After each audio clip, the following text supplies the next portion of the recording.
ခက်ခဲလာပါတယ်ဆိုတဲ့စန်ဒါလန်အင်ကွင်းမှာနိုင်သုံးမဲ့အရယူပြခဲ့တဲ့အာနစ်စလော့ရဲ့လီဗာပူးဂျာယန်မှာနိုင်ပွဲဖော်ဆောင်ခဲ့ပြီးအဆင့်လေးအဆင့်၅ကအသင်းတွေကိုအကောင်းဆုံးဖိအားပေးထားနိုင်တဲ့လီဗာပူးအသင်းနဲ့အင်ကွင်းရှုံးပွဲမရှိစံချိန်ကြိုးစားခဲ့ရတဲ့စန်ဒါလန်တို့ရဲ့ပွဲစဉ်လေးကိုပွဲပြီးသုံးသက်ချက်လေးလုပ်ပေးသွားကြပါတယ်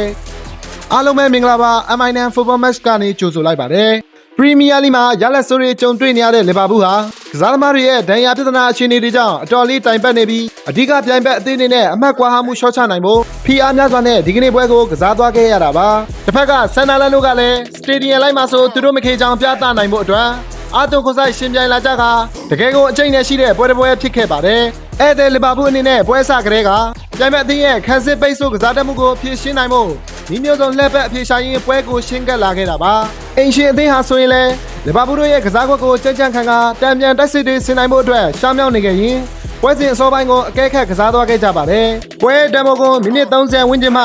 လီဗာပူးတိုက်စစ်ပိုင်းကဖလော်ရီယန်ဘီရဲ့ကန်ဆယ်လိုင်းနဲ့တိုးဝင်လှုပ်ရှားမှုတွေနဲ့စတင်ခဲ့ပြီးဘိုးရနိုင်မဲ့အခိုက်အတန့်တွေကိုလည်းမြင်တွေ့သွားခဲ့ရပါတယ်ဘယ်ချမ်းမှာဆိုရင်လည်းကိုဒီကဘိုရဲ့အမွေအနောက်တွေအလုပ်ဖြစ်ခဲ့ပေမဲ့တိကျတဲ့အဆုံးသတ်မှုတွေတော့ရှိမနေခဲ့ပါဘူးစန်ဒါလန်တို့ကတော့ရရှိလာတဲ့ဘောလုံးတွေကိုပြိုင်ဘက်ဧရိယာပေါက်ထဲလောင်ဘောတွေပေးဖို့ရင်အခွင့်အရေးတွေရရှိဖို့ကြိုးစားလာခဲ့ပေမဲ့ကိုနာဒီဘန်ဒိုက်အတွဲနဲ့ဧရိယာဂျူရယ်ပိုင်းမှာမရှင်းနိုင်တာကြောင့်အရှိနေတာဖြစ်ခဲ့ရတာပါဒီလိုနဲ့အပြန်အလှန်အကဲဆိုင်ရင်ဂိုးပေါက်ကန်သွင်းချက်တွေလောက်လာမလုပ်ပြနိုင်ကြပဲ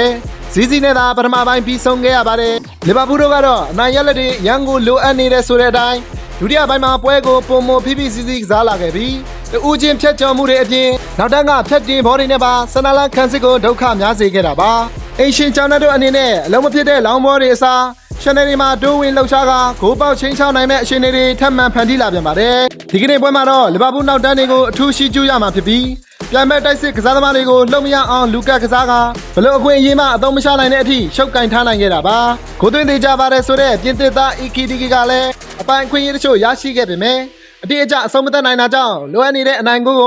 ပွဲချိန်62မိနစ်မှာဘာချယ်ဘန်လိုက်ကတောင်းကန်မမတဆင့်ခေါင်းတိုက်သွင်းယူပေးသွားခဲ့ရပါတယ်ဒီနေ့ဘောလုံးရသည်မှာတော့လီဗာပူးရဲ့ညာချမ်းခံစစ်နေရာဟာကတ်ဆိုင်နေခဲ့ပြီးစတိုပိုစလိုင်းကလွဲလို့ဝင်ရောက်လာတဲ့ကစားသမားတိုင်းဒဏ်ရာအသီးသီးရရှိနေခဲ့ကယခုပွဲမှာလည်းဝါတာရူအန်ဒိုဘာပါဝင်သွားခဲ့ပြန်တာကြောင့်တကယ်ကိုစိတ်ပြတ်အာရုံစရာအခြေအနေပါပွဲချိန်နောက်ပိုင်းအတွင်းအပြန်လန်တိုက်စစ်ဆင်မှုတွေရှိခဲ့ပေမဲ့တွင်းကိုတွေထပ်မံမမြင်တွေ့ရတော့ပဲတကိုးသားအသာရထားတဲ့လီဗာပူးပရိသတ်တို့အနေနဲ့ဖင်တကြွဖြစ်နေခဲ့ရကဒါကိုမသိတဲ့ဆာလာတယောက်ကတော့အခွင့်အရေးတွေကိုဒိုင်ကန်ဖြုံးနေခဲ့ပါတယ်ပွဲအပြီးမှာတော့အင်ကွင်းရှုံးပွဲလုံးဝမရှိသေးပဲ